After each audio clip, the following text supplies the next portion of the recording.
สบายดี สวัสดีครับผม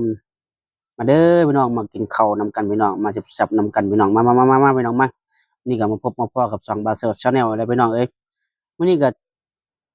กับข้าวก็คือพี่น้องเอ้ยคือชั่วไก่พี่น้องมาพี่น้องมาแซ่บๆเลยพี่น้องมาอีกอย่างก็อย่าลืมเด้อพี่น้องกดไลค์กดแชร์กดติดตามให้เด้อพี่น้องเด้อเป็นกำลังใจให้เด้อพี่น้องเนาะสวัสดี FC ฝั่งไทยฝั่งลาวพี่น้องเด้อสวัสดี FC ฝั่งต่างประเทศพี่น้องครับผมมาพี่น้องมากินนำกันมาแซ่บๆนำกันพี่น้องป้ามื้อนี้ก็กินกลางฝนนี่แหล้วพี่น้องฝนจะตกแล้วพุ่นมืดตึ๊บตือเลยพี่น้องเอ้ยมาเด้อพี่น้องเอ้ยมากินนำกันพากินพาไปพี่น้องพาไปนอนพักผ่อนพี่น้องเอ้ยมาพี่น้องมาอย่าเว้าหลายเลยบัดนี้เด้อกินอีกแล้วพี่น้องเอ้ยกลับมากินอีกแล้วพี่น้องเอ้ยนี่แหละพี่น้องพี่น้องบ่กินก็ยากพี่น้องทำงานก็ต้องกินพี่น้องต้องอิ่มด้วยท้องพี่น้องนี่แหละพี่น้องเหมือนทหารนั่นแหละพี่น้องเอ้ยต้องกินต้องอิ่มบ่อิ่มก็ไปรบบ่ได้เด้พี่น้องเมื่อย เอ้ยพูดถึงแล้วพี่น้องไปกินแล้วอย่าเว้าหลายนี่ข้าว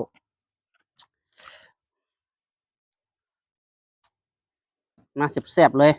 กินชัวไก่พี่น้องชัวไก่นี่อื้อฮือ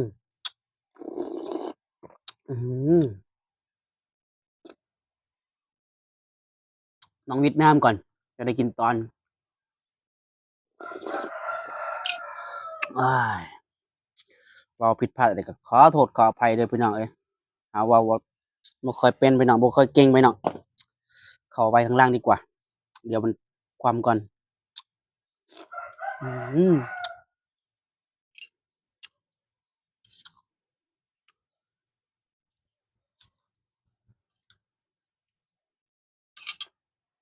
อื้อฮือแซ่บเดะ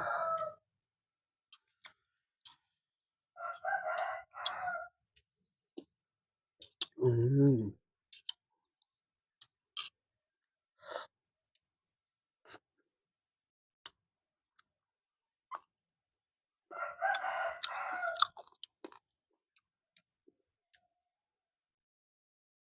อือ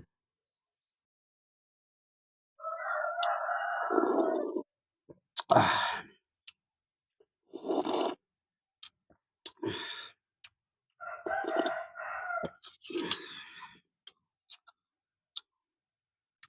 อือมันแต่ชัวไก่แล้วแซ่บ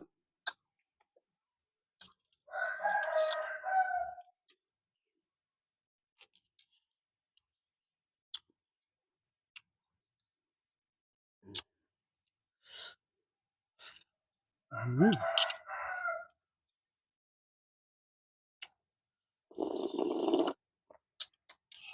อา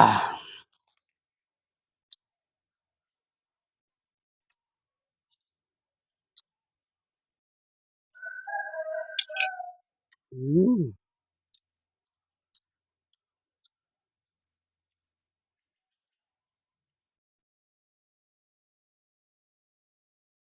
กินหัวไก่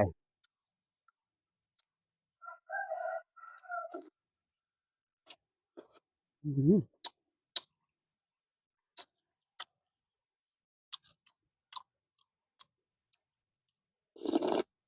อืม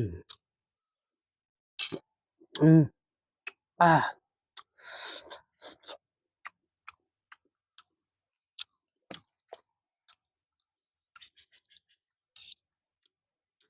เวียดนามก่อนอืม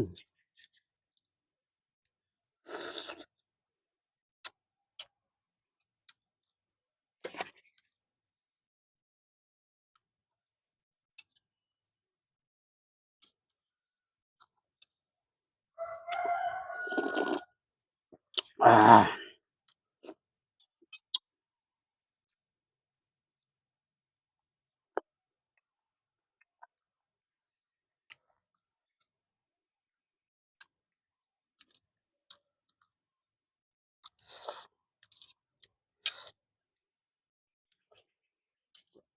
ว้า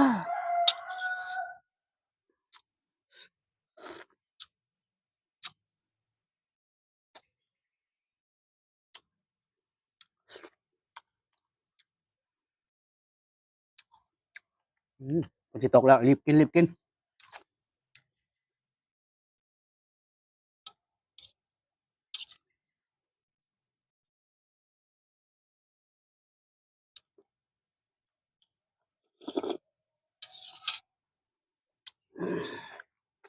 อืม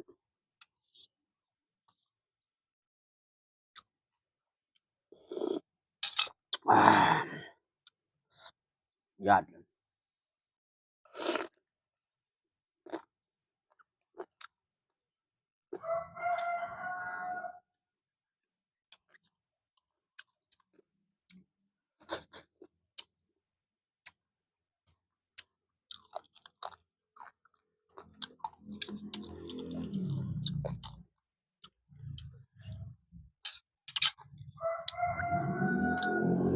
อืม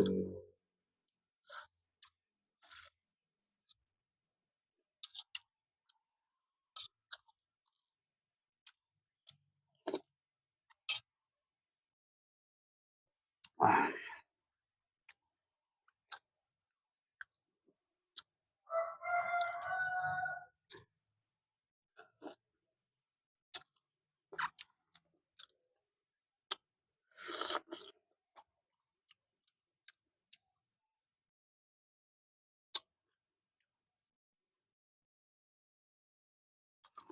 อืม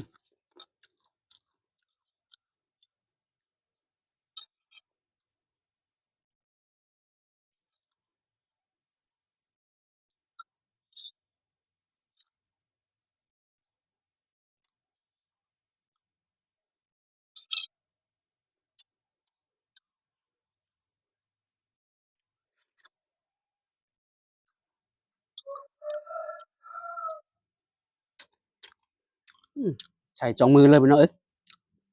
ใช้สองข้างเลย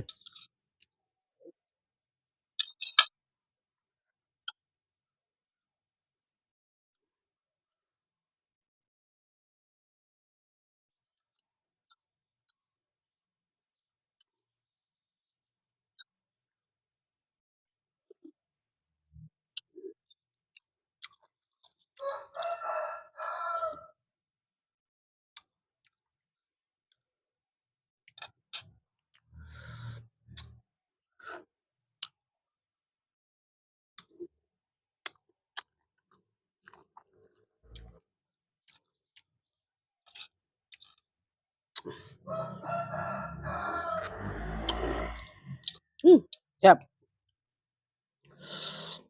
แต่อิ่มก่อน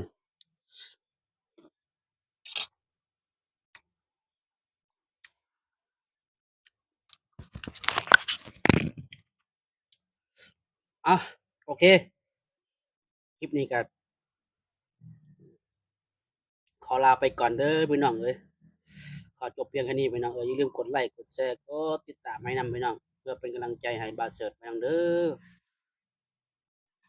พี่น้องเอ้ยพี่น้องเอ้ย FC ว่าจะทุกคนที่ผู้ยังไม่ติดตามหรือผู้ติดตามแล้วก็อย่าลืมพี่น้องเอ้ยกดไลค์กดแชร์กดติดตามให้นำพี่น้องโอเคครับไปเลยเด้อพี่น้องสบายดีสวัสดีครับผมโอ้ยพี่น้องกินแล้วก็อิ่มพี่น้องเอ้ย